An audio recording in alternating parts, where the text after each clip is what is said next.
Buenas noches, muchas gracias a los organizadores de el Día Mundial del Pulmón Crítico por invitarnos nuevamente a estar aquí en nombre de la Sociedad Española de Medicina Intensiva Crítica y Unidades Coronarias. Vamos a tener esta sesión acerca de actualización e insuficiencia respiratoria aguda y nos vamos a centrar en un tema en particular que es la liberación de la ventilación mecánica. Contamos con miembros de nuestro grupo de insuficiencia respiratoria aguda, miembros jóvenes y algunos con mucha más experiencia, y ellos nos van a hablar de temas muy interesantes como las interacciones cardiopulmonares durante el winning, nuevos modelos de fracaso de la extubación y finalmente qué hay de nuevo en el winning. Vamos a cambiar ligeramente el orden de los participantes y vamos a empezar con la doctora Patricia Rodríguez del Hospital Universitario de Toledo, quien nos va a hablar acerca de modelos de predicción del fracaso de la extubación. Adelante, Patricia. Muchas gracias por la presentación, muchas gracias por la invitación. Voy a empezar compartiendo mi pantalla y en un momento estoy con vosotros. Bueno, mi nombre es Patricia Rodríguez, yo soy intensivista y hoy voy a hablar de modelos de predicción de fracaso de la extubación. Y la primera pregunta que quiero responderme es si tiene sentido predecir el fracaso de la extubación. Y vamos a irnos un momento solo 10 años antes para pensar en cómo realizábamos la predicción del winning de los pacientes críticos en los que lo hacíamos atendiendo solamente a dos pasos. Valorar mediante el screening los pacientes que están preparados para encaminarse a ese proceso de liberación y confirmarlo mediante una prueba de ventilación espontánea. Pero en los últimos 10 años se ha desarrollado enormemente una línea de investigación y de trabajo en relación con la prevención del fracaso post-extubación mediante la aplicación de una serie de soporte respiratorio, y ello ha abierto un camino importante para hablar de la predicción del riesgo de fracaso. Por tanto, sí, contestando a la pregunta, tiene mucho sentido porque será la predicción del riesgo de fracaso individual la que nos permita tomar decisiones sobre la terapia preventiva más adecuada, y no solo sobre la terapia preventiva, sino también va a modificar la forma en la que haremos el screening y la confirmación mediante prueba de ventilación espontánea. Por tanto, yo me voy a quedar con la predicción del riesgo de fracaso, y aquí va la segunda pregunta que me va a plantear: es ¿qué ocurre si fallamos con esa predicción del riesgo? Bueno, ¿qué puede ocurrir? En un lado de la balanza puede ocurrir que no detectemos a los pacientes en riesgo y por tanto estemos desaprovechando la oportunidad de prevenir el fracaso y la necesidad de reintubación. Estamos perdiendo la oportunidad, ya sea porque hemos utilizado ninguna terapia o bien porque hemos elegido la terapia no idónea. Y por el otro lado de la balanza tendríamos lo que ocurriría si fallamos por sobreestimar ese riesgo. Y eso sería que utilizaríamos terapia preventiva de más. Bueno, esto en un sentido pragmático no parece que tenga trascendencia en términos de efectos adversos, no hay descritos grandes efectos adversos, pero si nuestro problema es de recursos en la unidad, sí que es verdad que sobreestimar el riesgo puede hacer que entonces empleemos mal los recursos. Independientemente y hagamos lo que hagamos, como si utilizamos terapia preventiva del fracaso post-extubación, como si no lo hacemos, lo que será muy importante es vigilar la aparición de fracaso post-extubación, porque como sabemos, el fracaso post-extubación tiene una relación con la mortalidad, especialmente cuando se produce el retraso en la reintubación de nuestros pacientes. Por tanto, es uno de los aspectos más relevantes que tenemos que tener en cuenta. Bien, pues hablemos del mundo de la predicción de fracaso de la extubación, que es un mundo complejo, un mundo en el que vais a ver ahí, tenemos descritos bastantes predictores funcionales del resultado de la retirada de la ventilación mecánica invasiva, y como veis ahí, algunos son muy complejos, incluso poco pragmáticos, poco aplicables a pie de cama, ¿no? De hecho, cuando vemos algunos de ellos, vemos razones de verosimilitud positiva realmente bajas, y en los parámetros en los que encontramos unas razones un poco más altas, nos encontramos con pocos estudios, estudios muy dispares. Y no solo esto, sino que estos predictores que os estoy contando son predictores que nos van a hablar de la posibilidad de pasar de la prueba de ventilación espontánea con éxito hacia una extubación. Por tanto, no nos están permitiendo adelantarnos en planificar una estrategia de prevención de acorde al riesgo de nuestro paciente, del propio proceso de screening y del propio proceso de prueba de ventilación espontánea. Por tanto, se nos quedan un poco limitados. Y cuando digo que la prevención ha ido desarrollando su camino y de la mano de la prevención, la predicción, me refiero justamente a esto. Fijaos, tenemos un montón de factores de riesgo para fracasar la extubación, algunos relacionados con el paciente, ¿no? Edad, comorbilidades importantes como el corazón, pulmón, algunos relacionados con la propia patología crítica, como puede ser problemas neurológicos, el propio Apache, la gravedad de la enfermedad crítica, el propio Winning, y luego los parámetros funcionales de los que hablábamos. Pues bien, ¿qué han hecho los investigadores que han desarrollado estas líneas estratégicas de prevención? Pues han hecho modelos para valorar los factores de riesgo. Y así nos encontramos, por ejemplo, con el modelo de 11 factores del doctor Gonzalo Hernández y fijaos qué factores va a tener en cuenta. Tiene en cuenta factores como la edad, más de 65 años, las comorbilidades, tanto cardíaca como pulmonar, la gravedad, medida en términos de Apache, el tipo de Winning que está haciendo nuestro paciente, las comorbilidades como el Charlson, la valoración de la fuerza para toser y mover secreciones, el riesgo de estridor, la obesidad o, por supuesto, la duración de la ventilación mecánica invasiva mayor de 7 días. Pero por el contrario, tenemos, fijaos, otro modelo, un modelo mucho más pragmático, el modelo francés Arnaud Tillet, y nos dice que utiliza tres aspectos claves. Uno es la edad, 65 años, la comorbilidad cardíaca y la comorbilidad pulmonar. Así que, ¿qué hicimos? Pues dijimos, bueno, vamos a ver otro modelo. ¿Qué otra opción tenemos? Bueno, pues vamos a generar un modelo de 4 factores que va a aunar el modelo de 3 factores y vamos a introducir un ítem que consideramos clave en el modelo de 11 factores. Y ese ítem clave es la ventilación mecánica invasiva más de 7 días. Y la primera pregunta sería, ¿por qué ese ítem? ¿Por qué consideramos que ese ítem es clave? Bueno, es clave porque nos habla de dos aspectos importantes. En primer lugar, de la debilidad muscular adquirida en UBI, porque si nuestro paciente lleva conectado a la ventilación mecánica durante más de 7 días, ya podemos empezar a sospechar que estamos haciendo debilidad muscular adquirida en UBI. Y segundo, porque nos está hablando del curso clínico de la enfermedad crítica. Nuestro paciente lleva 7 días en ventilación mecánica invasiva. Y analizamos los tres modelos y lo publicamos en Intensive Care Medicine a principios de este año. Fijaos, es un POSOC de 5 RCTs, la N total es de 2.341 pacientes, una población con riesgo de fracaso de la extubación muy heterogénea que vamos a estratificar con los tres modelos, el de 3 factores, el de 4 factores y el de 11 factores. El objetivo primario, por supuesto, va a ser la reintubación por cualquier motivo y fijaos que vamos a valorar esa reintubación en los primeros 7 días tras la extubación. ¿Y esto por qué? Bueno, pues porque sabemos que el fracaso posextubación, cuando aplicamos un soporte preventivo, puede matizar la expresión clínica del propio fracaso posextubación. Por tanto, nuestra vigilancia tiene que ampliarse y por eso los límites que habitualmente estaban en 24 o 48 horas se amplían y ahora cubren pues hasta 7 días. Y fijaos también en el objetivo secundario, porque será relevante para más adelante, que es el propio motivo de la reintubación. Bueno, vamos a ver cómo se comportaron nuestros modelos. Fijaos, vamos a ver primero qué tal fue la detección de riesgo alto de fracaso de la extubación. Pues como todos esperaríamos, efectivamente, el modelo complejo, exhaustivo, detallado de 11 factores consiguió detectar más riesgo alto de fracaso de la extubación en comparación con el modelo de 4 factores y de 3 factores. Y de la misma manera, cuando valoramos cómo detecta el riesgo bajo de fracaso de la extubación, nos encontramos con que efectivamente el modelo de 11 factores detecta menos riesgo bajo, mientras que el de 3 factores detecta más riesgo bajo. Vamos a analizar datos, ¿no? Fijaos, por ejemplo, los pacientes que fueron determinados como riesgo bajo por el modelo de 3 factores, evidentemente fueron reestratificados como riesgo alto cuando se empleó modelo de 11 factores o modelo de 4 factores, y es lógico porque los modelos de 11 factores y 4 factores son más complejos y más completos que el de 3 factores, por tanto, es más probable que hagan que nuestros pacientes se clasifiquen como riesgo alto.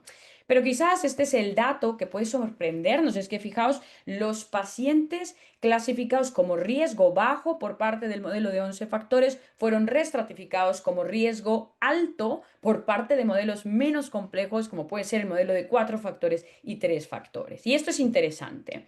Y esto es interesante porque lo explica la colinealidad. Cuando tenemos variables independientes que están en el mismo modelo, van a aportar información redundante que va a reducir la capacidad predictiva del modelo. Fijaos, Ya hemos visto que el Charlson iba a puntuar en el modelo de 11 factores atendiendo a las comorbilidades de nuestros pacientes, pero también en el modelo de 11 factores teníamos ítems específicos para analizar la comorbilidad cardíaca y la comorbilidad pulmonar. No solo esto, sino que también en el propio Apache, que hablábamos del Apache como marcador de la gravedad de la enfermedad crítica, puntúa también la edad y sabemos que la edad es otro marcador, otra variable independiente que está presente en, de hecho, todos los modelos. Por tanto, fijaos, esta conjunción de variables en los mismos modelos reduce su capacidad predictiva y explica ese dato que llamaba la atención.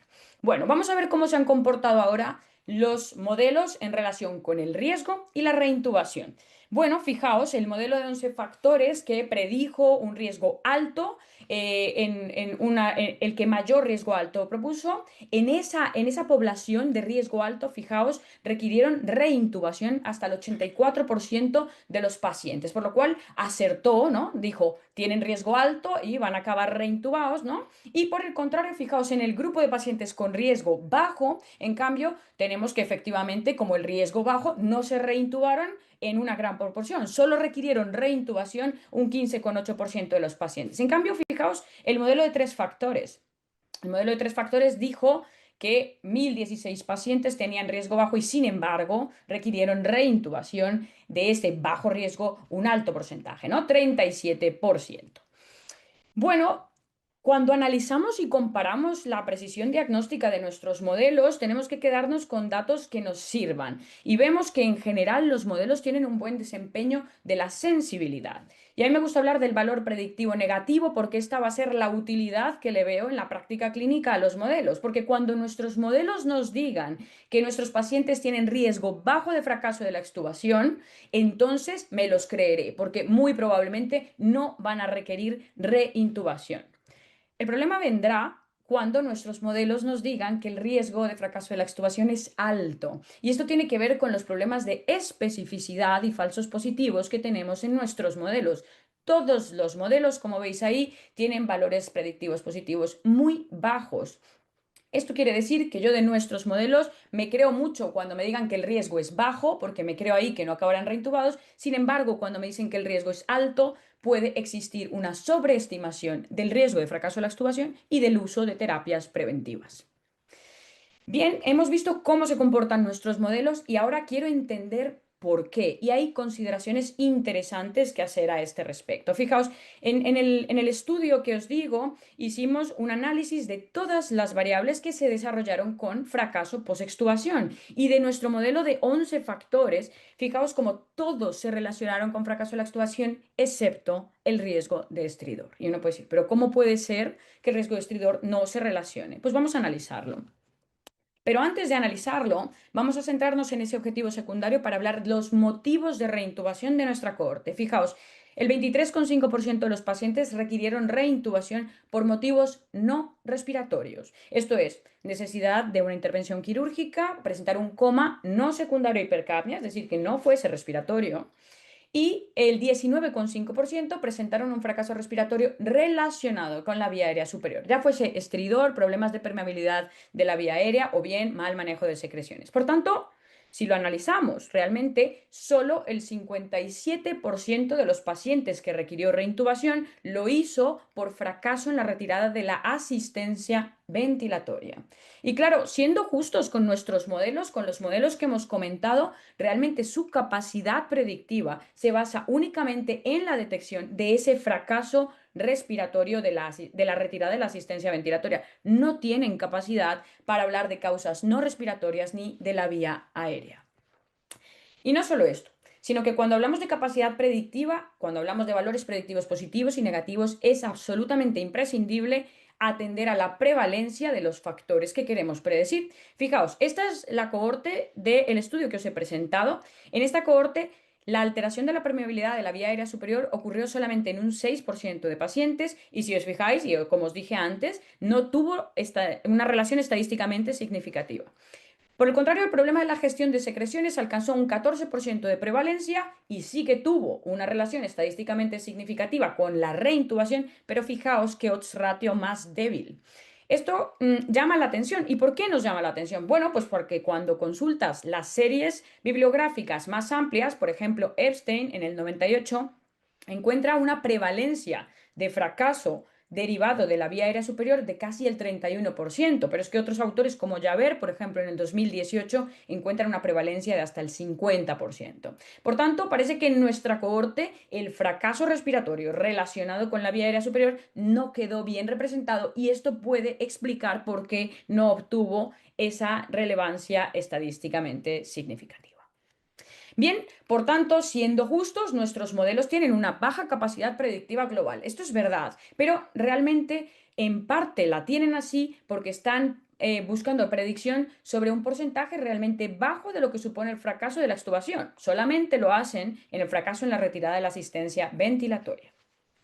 Bien, habíamos dicho al inicio que el paradigma del winning se ha expandido mucho, ¿no? Y que ahora hablamos de otros factores claves y que cada uno de ellos tiene influencia sobre el siguiente y sobre todos al final, ¿no? Pues quisimos ver si la modificación de estos distintos aspectos tenía impacto en la predicción. Y empezamos con el screening y en el screening no encontramos una asociación entre el tipo de screening y el desarrollo de fracaso post-extubación, por tanto no pudimos ajustar nuestros modelos al screening. Por el contrario, el uso de terapia post-extubación, de terapia de soporte respiratorio, sí que se relacionó con reducir el fracaso post-extubación y lo hizo tanto el alto flujo como la ventilación mecánica no invasiva. Lo que pasa es que por una cuestión de lógica no corregimos nuestros modelos en función del soporte post-extubación porque estaríamos introduciendo un sesgo. Es decir, sabemos que nos ayudan a predecir el fracaso post-extubación, pero no podemos corregir nuestros modelos atendiendo a ello. ¿Por qué? Porque evidentemente los pacientes que tienen más riesgo van a ser quienes usen más soporte respiratorio. Y finalmente, la prueba, el tipo de prueba de ventilación espontánea que vamos a utilizar para confirmar que nuestro paciente está preparado para liberarse de la ventilación mecánica invasiva. Y aquí obtuvimos datos interesantes porque, salvo el tubo en T o la prueba realizada con 5 ceros, las demás pruebas, que en este caso fueron 7 0 y 8 5, sí que se relacionaron con mayor proporción de fracaso post-extubación. Pero cuando corregimos nuestros modelos añadiendo esta consideración, no conseguimos mejorar la capacidad predictiva de ninguno de nuestros modelos. Cuando pienso en el fracaso de la extubación, como hito clave, como preocupación, me parece que pienso en el diagnóstico diferencial increíblemente amplio que exige por nuestra parte y por eso creo que un único parámetro difícilmente puede dibujar la realidad tan compleja que supone el fracaso de la extubación. Por tanto, individualizar es cuidar con atención. Sabemos que cada una de las decisiones que tomemos va a implicar otras decisiones en los demás aspectos que componen la cadena del winning. Sabemos que en cuanto a la predicción del riesgo de fracaso individual, con los datos que tenemos en la actualidad, un modelo de 4 factores tiene un desempeño similar al de 11 factores y es mucho más pragmático a pie de cama, por lo cual a día de hoy yo emplearía el modelo de 4 factores. Y esta línea de establecer la predicción individual del riesgo y la terapia preventiva es una línea clave que uno de los autores que más ha desarrollado es Gonzalo Hernández y que seguro que nos seguirá dando mucha más información para el futuro. Muchas gracias por vuestra atención.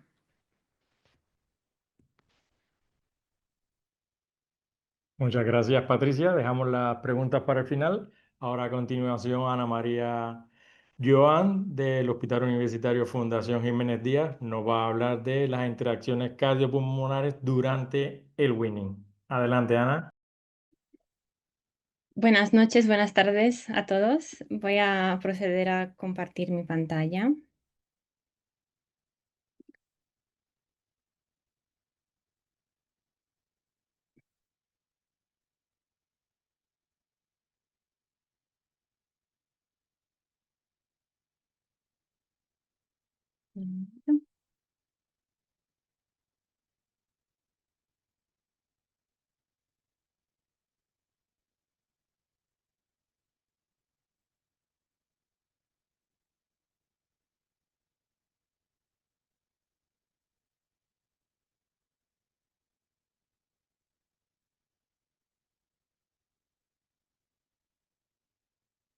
Nuevamente, gracias por la invitación. y el tema de mi charla va a enfocarse más bien en la fisiología y en la fisiopatología de las interacciones cardiopulmonares durante el weaning. Vamos a pasar por 9 ítems, pero no tengáis miedo porque se van a pasar rápido. Vamos a hablar un poco del concepto de weaning. Vamos a hablar brevemente de la fisiología de las interacciones cardiopulmonares durante la ventilación mecánica y después específicamente en el weaning de los factores de riesgo de los cuales también ha hablado Patricia anteriormente. ¿Qué prueba de ventilación espontánea es mejor realizar o si es mejor realizar alguna? ¿Cuáles son los mecanismos que están detrás del fracaso de la ventilación, del fracaso de la extubación? ¿Cómo realizamos una terapia personalizada? Y luego haremos algunas sugerencias para unos algoritmos prácticos y finalmente pues nos quedaremos con algunos mensajes para utilizar en nuestra práctica clínica y seguir estudiando. El winning es importante primero porque, como ya se ha mencionado anteriormente, los días de ventilación mecánica aumentan la mortalidad, el fracaso de la extubación también aumenta la mortalidad. Es importante porque es de origen multifactorial y por esto es difícil de estudiar, y también porque en los pacientes de alto riesgo el fracaso de la extubación es 2 veces mayor. Como veíamos en este esquema de uno de los artículos de Matthew Josviak acerca de las interacciones cardiopulmonares, nos vamos a centrar únicamente en el efecto de la ventilación mecánica en el sistema cardiocirculatorio y respiratorio. Recordamos que en la ventilación con presión positiva, la insuflación durante la inspiración disminuye la precarga del ventrículo derecho debido al aumento de la presión intratorácica y por otro lado existe una pequeña disminución en la postcarga del ventrículo derecho. Esto se debe a la disminución de la presión transpulmonar. Durante la insuflación existe una disminución de llenado del ventrículo derecho, por tanto una disminución del gasto cardíaco del ventrículo derecho y consecuentemente esto se va a reflejar debido al tiempo de tránsito pulmonar en una disminución de llenado del ventrículo izquierdo durante la fase expiratoria y por tanto en la expiración vamos a ver una disminución del gasto cardíaco del ventrículo izquierdo. La insuflación mecánica, por otro lado, en el ventrículo izquierdo produce una disminución de la precarga, a diferencia de la expiración, como veíamos hace unos momentos, y produce una disminución ligera en la postcarga del ventrículo izquierdo.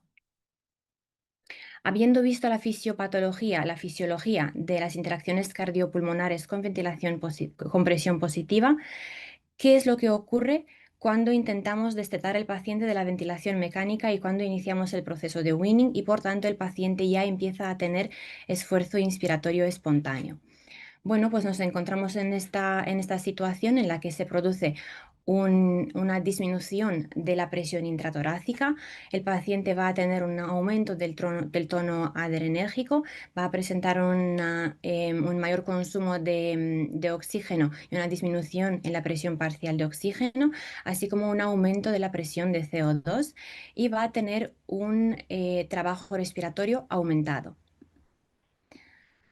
Esta presión intratorácica disminuida va a determinar un aumento en la poscarga del ventrículo izquierdo y también va a producir un aumento del retorno venoso. Por otro lado, el tono adrenérgico va a tener consecuencias también sobre la poscarga del ventrículo izquierdo, va a aumentar el retorno venoso y también va a favorecer la isquemia miocárdica. Los otros 3 factores de los que hemos estado hablando, los otros 3 elementos, también tienen consecuencias sobre el retorno venoso, la resistencia pulmonar vascular y la isquemia miocárdica. Y finalmente, el trabajo respiratorio va a ser otro factor que va a favorecer la isquemia miocárdica.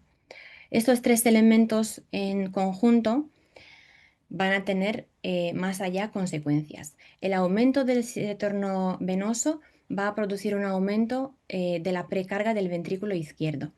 Por otro lado, el aumento de la resistencia vascular pulmonar y el aumento del retorno venoso van a determinar una dilatación del ventrículo derecho debido a la interdependencia biventricular. Y finalmente, junto con la isquemia miocárdica, esta dilatación del ventrículo derecho va a determinar una disminución de la compliance del ventrículo derecho.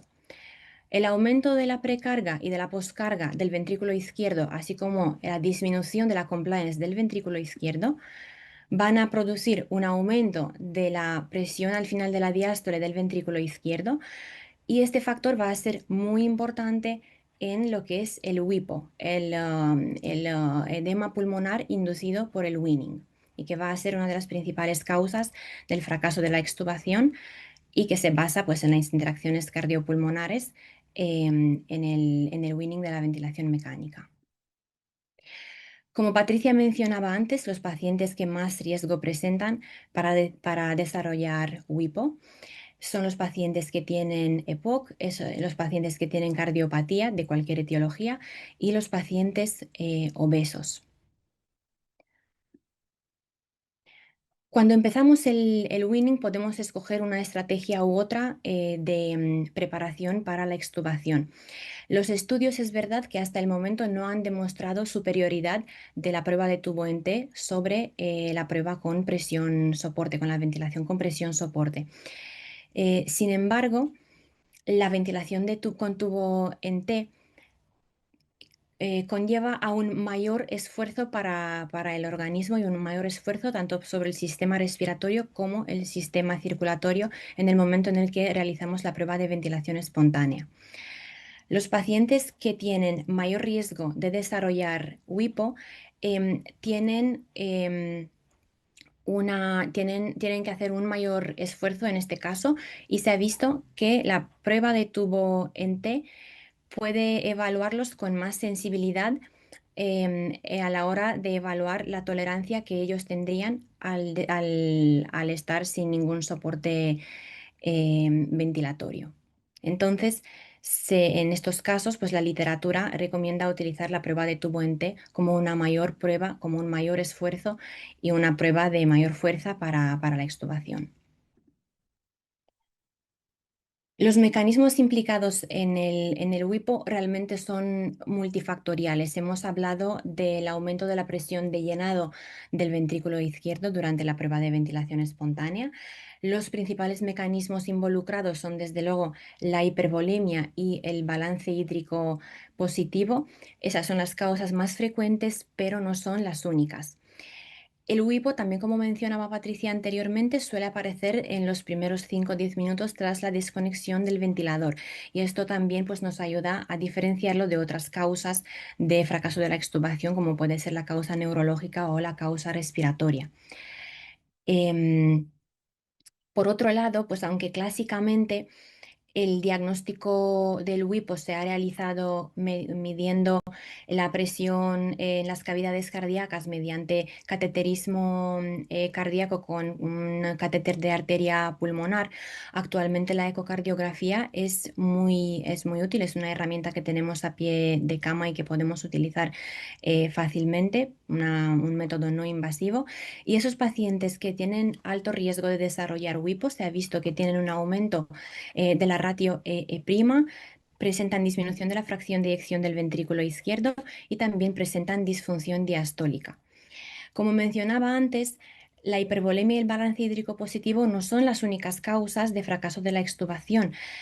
Y por esto es importante la ecocardiografía como prueba de imagen. La insuficiencia mitral, sea funcional de etiología isquémica o simplemente una insuficiencia dinámica por movimiento anómalo del septo, puede ser una causa que desencadena el WIPO y que no seríamos capaces de identificar solamente con el cateterismo de arteria pulmonar. Y por esto es importante tener una prueba complementaria como la ecocardiografía.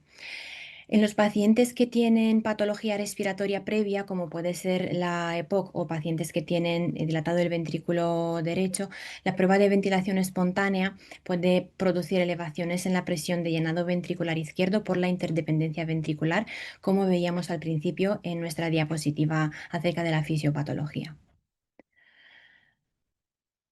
Con todo esto, podemos pues enfocar una terapia personalizada al paciente que estamos intentando extubar.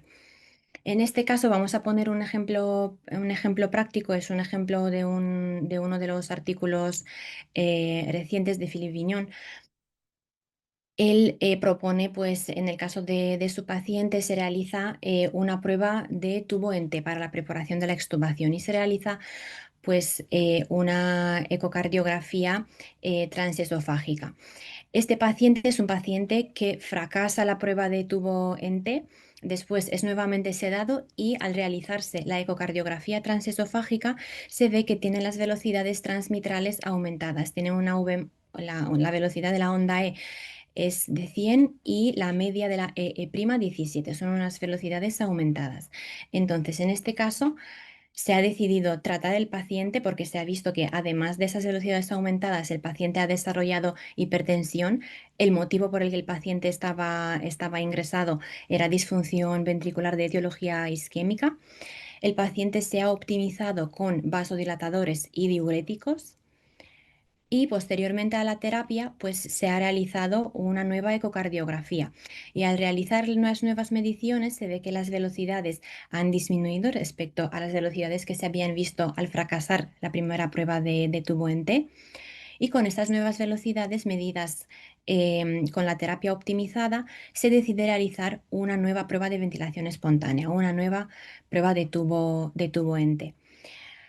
Em, al cabo de este tiempo se ve que el paciente tiene incluso mejor las velocidades transmitrales y el paciente pues se considera que pasa correctamente la prueba de tubo en T. Se mide nuevamente al final de la prueba de tubo en T las velocidades y se ve que no hay un cambio significativo. Y al no haber un cambio significativo en las velocidades transmitrales y por tanto al no haber un aumento excesivo de la presión de llenado del ventrículo izquierdo, se decide extubar el paciente.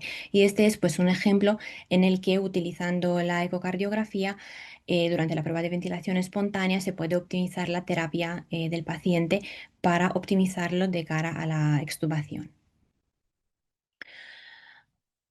Entonces, a medida que nos vamos acercando hacia al final de nuestra presentación, ¿qué algoritmo se puede proponer para el abordaje del paciente al que estamos intentando extubar? Pues en el momento en el que nosotros empezamos a plantearnos el winning, en primer lugar tenemos que identificar a aquellos pacientes que tienen alto riesgo de desarrollar WIPO. Los pacientes que más riesgo tienen son aquellos pacientes que tienen disfunción sistólica, una fracción de eyección inferior al 40%, y o disfunción diastólica severa, grado 2 o 3. Aquellos que tienen valvulopatía mitral, especialmente regurgitación mitral, los con cardiomiopatía obstructiva, aquellos pacientes que no son dependientes de la precarga, y aquellos que tienen dilatación del ventrículo derecho y congestión sistémica, tengan o no tengan hipertensión pulmonar. En este caso, pues habiendo identificado aquellos pacientes de alto riesgo, se puede realizar un ajuste de la terapia antihipertensiva y pues tener cuidado con con la fluidoterapia. Antes de realizar la prueba de ventilación espontánea, la que se decida realizar, sea tubo en T o sea una prueba con presión soporte, se puede ajustar la terapia para mejorar la tasa de éxito de la prueba de tubo en T. Y antes de realizar la prueba de ventilación espontánea, nuevamente tenemos que valorar la función sistólica del ventrículo izquierdo, así como la función diastólica. Como mencionábamos, insistimos mucho en la importancia de la presencia o no de regurgitación mitral, de las dimensiones del ventrículo derecho y del correcto funcionamiento. Se puede también medir la presión sistólica de la arteria pulmonar y se puede realizar una prueba de dependencia de la precarga. En este caso, la terapia que se puede optimizar es la terapia diurética o la terapia antihipertensiva, pues como veíamos en el ejemplo práctico que mencionamos anteriormente, y pues optimizando esta terapia se puede ir preparando al paciente para la siguiente prueba. Una vez que se ha realizado la terapia, la prueba de ventilación espontánea y si se ha diagnosticado al paciente de WIPO, tenemos que intentar identificar la causa y una vez identificada la causa, poner la terapia correspondiente. Una vez que confirmamos nuestra estrategia de tratamiento, pues nos podemos ir preparando para el éxito de la prueba de tubo en T. En todo caso, tenemos que realizar una comparación. Como hemos visto antes, tenemos que comparar los parámetros antes de la prueba de ventilación espontánea y después. Si se confirma este diagnóstico y se confirma el aumento de las presiones de llenado del ventrículo izquierdo, tenemos que identificar cuál es el mecanismo que ha llevado a esto. Si hemos pasado la prueba de tubo en T, si esto, o la de presión soporte, si esta prueba ha sido exitosa, pues tenemos que intentar evaluar cuál es la relevancia del aumento de las presiones del ventrículo izquierdo o del volumen de la regurgitación mitral si es presente. Y en este caso, pues se puede evaluar si se pueden parar los diuréticos. En función del escenario en el que nos encontremos y en función de la etiología del WIPO, se valoran, como hemos mencionado, diuréticos, vasodilatadores, si el paciente presenta hipertensión, o si tienen movimiento anómalo del septo que puede ocasionar regurgitación mitral, se pueden valorar betabloqueantes. Por otro lado, y he añadido ahí el levosimendan, los inotrópicos no sirven, no mejoran los resultados de la prueba de ventilación espontánea. Por un lado, porque aumentan el consumo miocárdico de oxígeno y por otro lado, pues porque en los estudios no han demostrado una mejoría de los outcomes. Sin embargo, el levosimendan sí ha demostrado que disminuye las presiones de llenado cuando se utiliza para realizar una prueba de ventilación espontánea. Finalmente, si a pesar de todo se ha decidido extubar al paciente y nuevamente pues esta extubación ha fracasado y aún así hemos diagnosticado al paciente de WIPO, se puede seguir haciendo algo. Podemos todavía intentar optimizar la terapia. Tenemos que volver a realizar una comparación de las medidas, o sea, siempre tenemos que tener unas medidas antes de la extubación y después, sea por ecocardiografía, sea por presión de la arteria, por cateterismo de la arteria pulmonar. Y nuevamente, pues insistiendo en lo que mencionábamos anteriormente, confirmar el diagnóstico e identificar el mecanismo causante.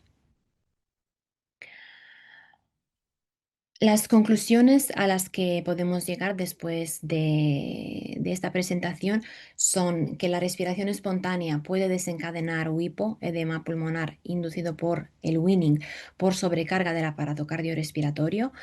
Aunque clásicamente las pruebas que se han utilizado para la medición de las presiones han sido las de cateterismo de la arteria pulmonar, la ecocardiografía detecta a aquellos pacientes de alto riesgo y nos puede guiar en la optimización del manejo del paciente y para mejorar el resultado de la prueba de ventilación espontánea. Y hasta el momento pues no existen estudios que nos den una clara indicación y pues se requieren más para poder evaluar el impacto de la extubación sobre los outcomes de los pacientes. Muchas gracias por la atención. Muchas gracias, Ana María. A continuación, doctor Carla Subira del Hospital San Pau de Barcelona nos va a hablar de qué hay de nuevo durante el Winning. Adelante, Carlas. Buenas noches a todos. No sé si me oís correctamente. Voy a compartir mi pantalla. Quería agradecer a los organizadores de esta fantástica jornada y vamos a hacer un poco un update de qué hay de nuevo en el Winning. Estos son mis conflictos de intereses. Lo primero que me gustaría empezar es definiendo qué es el Winning. ¿vale? Ya se ha hablado anteriormente y intentaré no volver a incidir en temas que se han comentado anteriormente, pero a mi parecer el winning incluye 4 puntos que son cruciales. Uno es el screening. Son los criterios de winning, identificar correctamente aquellos pacientes que podían empezar el proceso de liberación de la ventilación mecánica. La segunda parte es comprobar que aquellos pacientes están preparados para respirar solos, es decir, ponerlos a respirar solos, hacer una prueba de respiración espontánea. Un tercer punto al cual le hemos dado muy poquita importancia, que es la maniobra de extubación. Y, por último, toda una serie de tratamientos, que ya antes han hablado de ellos, que irán enfocados a intentar reducir el fracaso de la extubación. Y todo esto acabará en un éxito del winning, es decir, el paciente quedará liberado de la ventilación mecánica o en un fracaso del winning. Es decir, se tendrá que volver a reinstaurar la ventilación mecánica. ¿Y esto por qué es importante? Ya lo han comentado antes, porque los pacientes que necesitan reinstauración de la ventilación mecánica, necesitan reintubación, son pacientes que presentarán una mayor incidencia de neumonía, de infecciones, estarán más días en la UCI y se van a morir más. Y, de hecho, a pesar de que las tasas de reintubación se han mantenido relativamente estables, entre el 10 y el 20% según las series, la mortalidad de estos pacientes que necesitan reintubación está entre el 30 y el 50%, y esto es bastante grave. Vayamos a la casuística del winning. El WinSafe nos sirvió para dibujar un poco cuál es la casuística del winning alrededor del mundo, en pacientes que estaban más de 48 horas de ventilación mecánica. Un 23% de estos pacientes nunca inician un proceso de winning. El 12% empiezan un proceso de winning, pero no llegan a liberarse de la ventilación mecánica. Y el 65% se acaban liberando de la ventilación mecánica exitosamente. Vayamos por pasos, vayamos a identificar qué pacientes podrían empezar el proceso de liberación de la ventilación mecánica. Si nos vamos a los criterios clásicos de winning, los criterios de Ball, tenemos unos criterios clínicos, básicamente una tos adecuada, una ausencia de excesivas secreciones, que la razón que motivó la intubación esté controlada o resuelta, y unas medidas objetivas, básicamente la estabilidad hemodinámica, la oxigenación correcta, CO2 por debajo igual que 0,4, PIB igual o inferior a 8, la adecuada función, la adecuada función aquí pulmonar y, por último, el nivel de conciencia adecuado. Y cuando los pacientes cumplían todos estos criterios, pues se decía que el paciente estaba preparado para empezar el proceso de liberación y deberíamos hacer una prueba de respiración espontánea. Sin embargo, en el estudio del WinSafe se propuso modificar estos criterios de winning para definir qué pacientes estaban listos para empezar el proceso de liberación y se diferencia, de hecho, criterios de winning de criterios de extubación.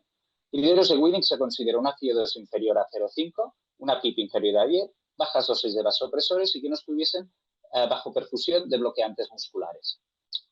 Y el nivel de conciencia se consideró más que un criterio de winning, un criterio de extubación. Y los autores argumentaron que el nivel de conciencia no es per se un impedimento para que el paciente respire, sino un impedimento para extubar al paciente.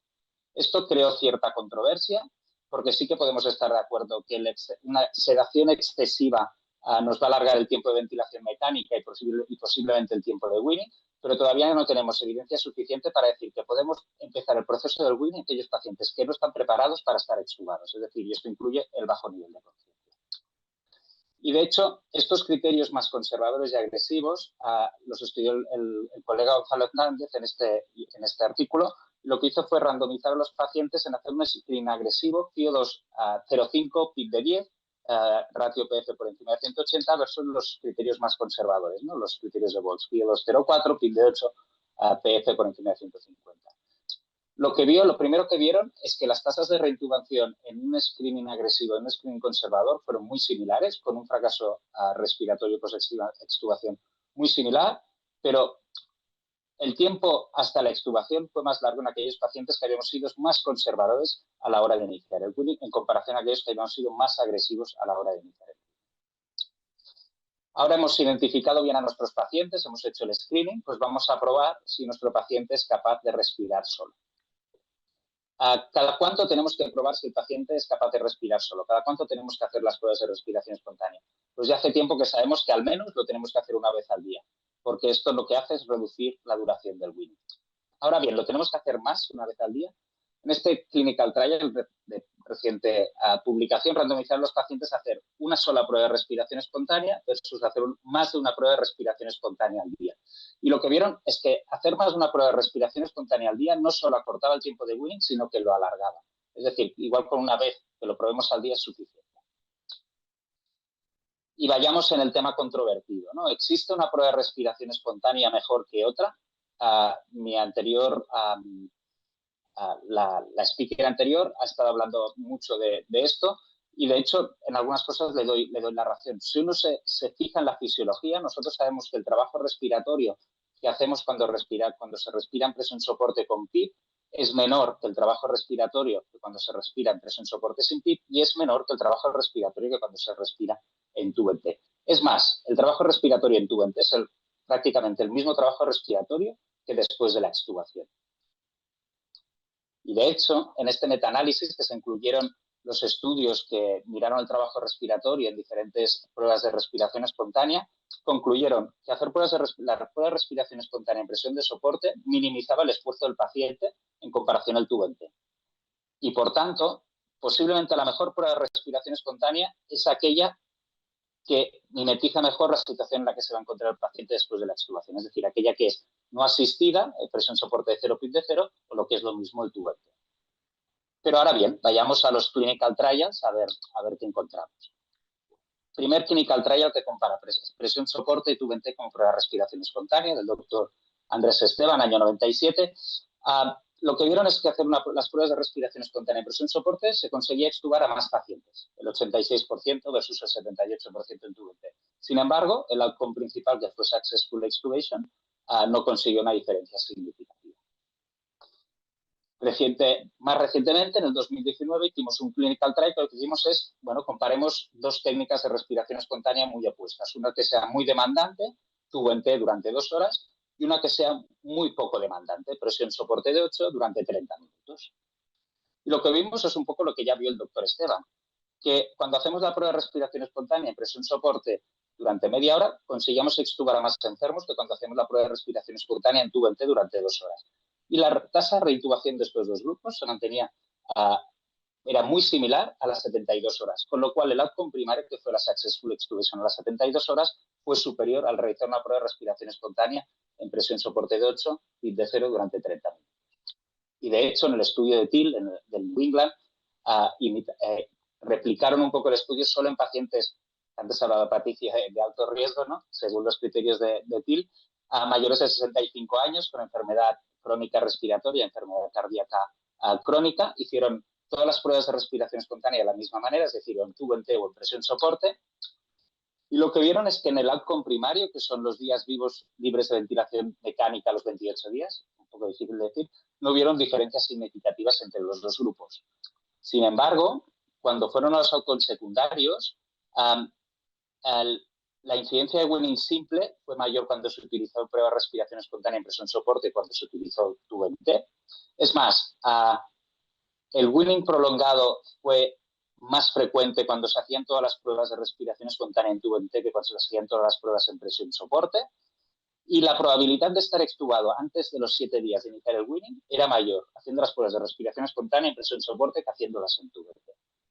Y, de hecho, el último metaanálisis que compara todos estos clinical trials, comparando presión soporte y TUVT, es el primer metaanálisis que da la razón a que las pruebas de respiración espontánea en presión soporte consiguen mejores resultados que las pruebas de respiración espontánea en TUVT.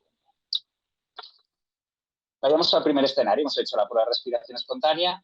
¿Qué vamos a hacer ahora? Pues vamos a, primero, dejar descansar a nuestros pacientes y a extubarnos.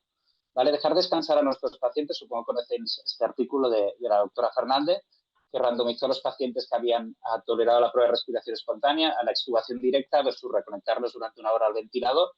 Y lo que vio que el hecho de reconectar a los pacientes al ventilador disminuía mucho el fracaso de extubación y disminuía mucho la tasa de reintubación. Y esto hay dos explicaciones. Una es que igual el paciente lo dejábamos descansar. La otra es que igual hacíamos algo de reclutamiento alveolar después de la prueba de respiración espontánea.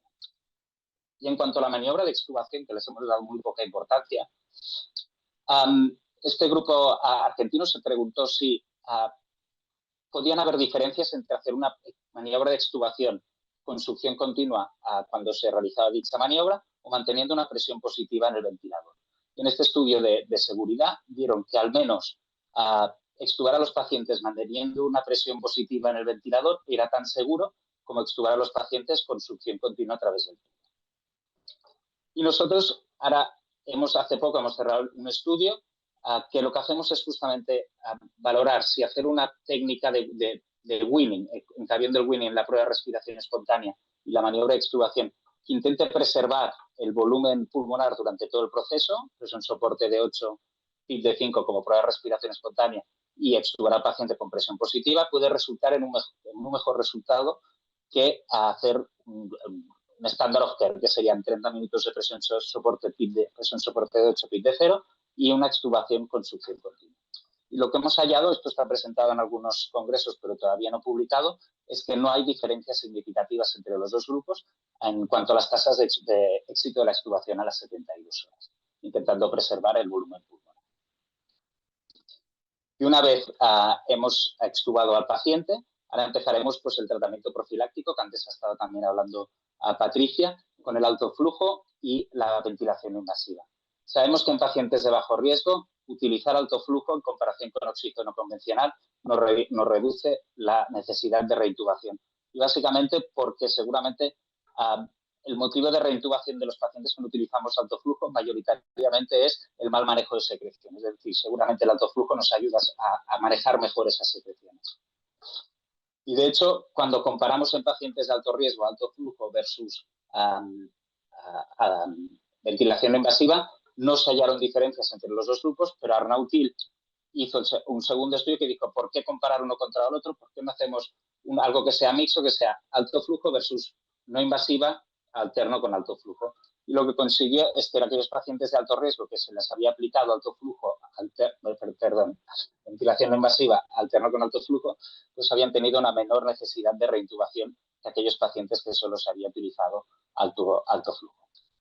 Y esta diferencia fue muy llamativa en pacientes hipercárnicos, como era de esperar. Y el segundo escenario son aquellos pacientes que no toleran la prueba de respiración espontánea. ¿Qué tenemos que hacer? Pues seguir probando pruebas de respiración espontánea. Y de hecho, cuanto más dura el weaning, podemos clasificar el weaning como weaning simple, es decir, subamos a los pacientes antes de las 24 horas de empezar el weaning, weaning prolongado, bueno, weaning entre el día 1 y el día 7 y weaning prolongado más de 7 días de intento de weaning desde que se empezó la primera prueba de respiración espontánea. Y esto es relevante porque a mayor tiempo de weaning, mayor mortalidad y mayor gravedad de los pacientes. Y un último apunte de cómo se realiza el weaning alrededor del mundo, cómo se hacen estas pruebas de respiración espontánea. Estudio observacional, 1.500 pacientes de 142 UCIs del mundo, pues hasta un 28% de los pacientes se extuban sin hacer una prueba de respiración espontánea. Un 10% van directos a la traqueostomía y el 62% se extuban realizando pruebas de respiración espontánea. Y de hecho, me consta que hay un estudio clínico en marcha en el que pacientes de muy bajo riesgo se va a randomizar, se van a randomizar a extubación directa versus hacer una prueba de respiración espontánea previamente a la extubación. Y vamos al siguiente paso, es que hemos hablado del weaning, pero ¿podemos hacer algo antes del weaning para preparar a nuestros pacientes? Pues ahora se empieza a hablar de lo que dicen el switching phase, justo el paso anterior a que el paciente esté preparado a empezar el proceso de liberación de la ventilación mecánica. Y de hecho, mediante los datos del WINSAFE, que es un estudio observacional, se emuló un randomized clinical trial de los pacientes, definió unos criterios de switching, o sea, si el paciente estaba con una PAFI superior a 150 y no estaba con bloqueantes musculares, se consideraba que el paciente se podía pasar a modalidades asistidas y se randomizaron los pacientes a hacer un early switching, o sea, empezar modalidades asistidas de forma precoz antes de las 24 horas versus delayed switching, que es empezar modalidades asistidas más allá de las 24 horas. Y lo que vieron es que aquellos pacientes que se les pasaba antes a modalidades asistidas, o sea, presión soporte, básicamente, se conseguía una mayor tasa de successful extubation a los 28 días.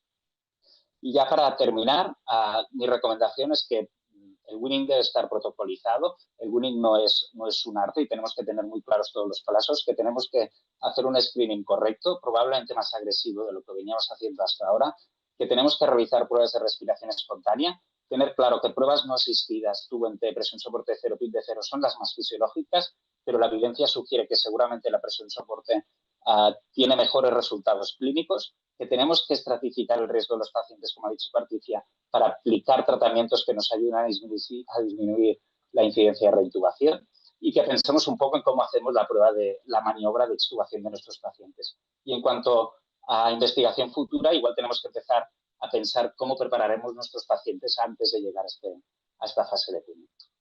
Y por mi parte es todo. Muchas gracias.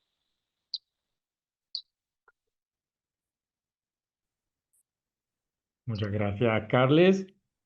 Ahora pasamos, tenemos 5 minutos, 10 minutos de preguntas. Si no veo todavía por echar ninguna pregunta. Yo puedo hacer una pregunta, Patricia. Perfecto. Miedo me da. Dale, dale. No, para nada. Bueno, no, primero, enhorabuena por el trabajo que habéis hecho con todos los modelos predictivos. Mi pregunta es si habéis, claro, todos los modelos predictivos incluyen variables que ya van con el paciente cuando llega a la prueba de respiración espontánea. ¿Habéis incluido variables fisiológicas de la prueba de respiración espontánea, es decir, frecuencias respiratorias, volúmenes tidales, constantes clínicas que nos ayuden si durante la prueba de respiración espontánea nosotros podemos identificar que nuestro paciente está en un mayor riesgo de fracaso? La pregunta es buenísima porque, de hecho, una de las cosas que es imprescindible para valorar bien una prueba de ventilación espontánea es estar ahí. Es que parece que solamente los gases que sacas cuando terminan los 30 minutos de la prueba, pero realmente es ver esa interacción efectivamente, ¿no? Porque cuando el paciente empieza a claudicar, el volumen tidal cae, la frecuencia respiratoria se incrementa y es un signo de está fracasando la prueba. No las incluimos como aspectos específicos de la prueba, pero porque la prueba que realizamos en estos estudios, todas ellas eran visualizadas y estandarizada esta forma, digamos, de valorar la prueba como aprobada o como suspensa. Es decir, no hubo una recogida de datos de las variables de la prueba porque durante la prueba se valoraba todo eso. Entonces, de hecho, en el modelo de 11 factores, por ejemplo, uno de los ítems que confería directamente valor y puntuaba directamente era el hecho de haber fracasado, aunque fuese una prueba de ventilación espontánea, por este motivo. Esto es lo mismo que cuentas tú. Muy bien. Perfecto, nos llega una pregunta aquí en el chat de Aya Agar. ¿Cuál es el rol del levosimendan para alcanzar un winning exitoso? Me imagino que es más para Ana María, aunque no sé si cualquiera puede opinar también, obviamente. No tiene ningún misterio realmente lo del levosimendan. En uno de los estudios que se realizó en pacientes con disfunción sistólica del ventrículo izquierdo, se utilizó el levosimendan para mejorar la presión de llenado del ventrículo izquierdo antes de la realización de pruebas de extubación espontánea y se vio que mejoraba la tasa de extubaciones por el efecto inodilatador del levosimendan y la optimización hemodinámica previa a la extubación. Muchas gracias.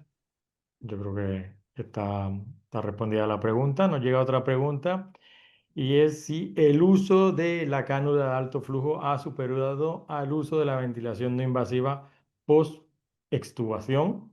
Bueno, que Carla y Patricia pueden decirnos algo al respecto. Patricia, ¿quieres decir algo?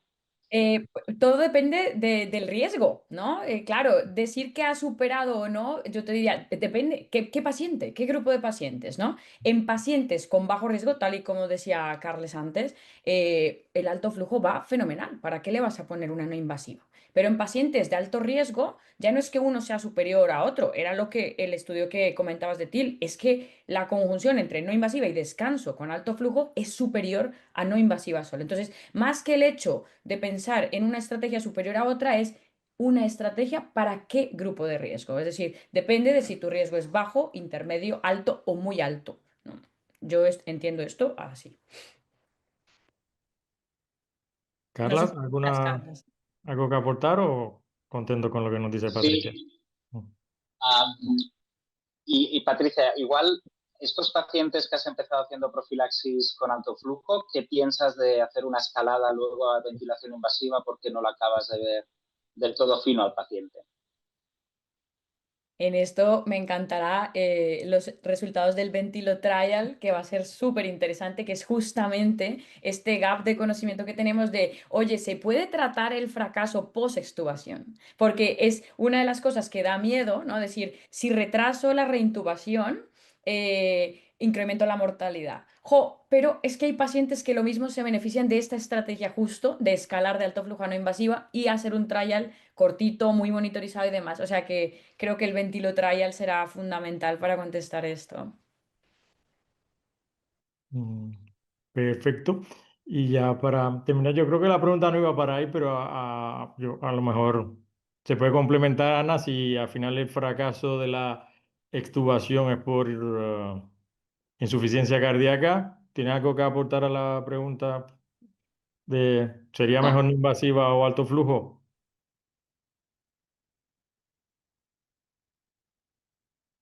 Creo que no he escuchado la pregunta. Que seguramente la pregunta de Luis López no iba por ahí, pero ya que tocaste un tema en particular, un grupo en particular de pacientes, si el fracaso cardíaco se asume o tú lo ves más relacionado, el fracaso de la extubación se ve más relacionado con fracaso cardíaco por WIPO, ¿tú crees que tienes que decir acerca de esto, el alto flujo o ventilación no invasiva? Y yo diría ventilación no invasiva, porque en principio es lo que ha demostrado que mejora. El alto flujo, bueno, pues si no dispones de no invasiva, supongo que se puede probar, pero no hay estudios que demuestren que mejora los resultados. Perfecto, perfecto. Bueno, yo creo que hemos cumplido en hora. Muchas gracias a los organizadores nuevamente y muchas gracias a los ponentes por su generosidad y, bueno, especialmente a esta hora un poco complicada aquí en España, pero muy bien. A mí personalmente me ha gustado mucho la sesión y vuestras presentaciones y esperemos que nos inviten el año que viene nuevamente al Pulmón Crítico y hasta luego. Muchas gracias. Muchas Muchas gracias. gracias. Adiós.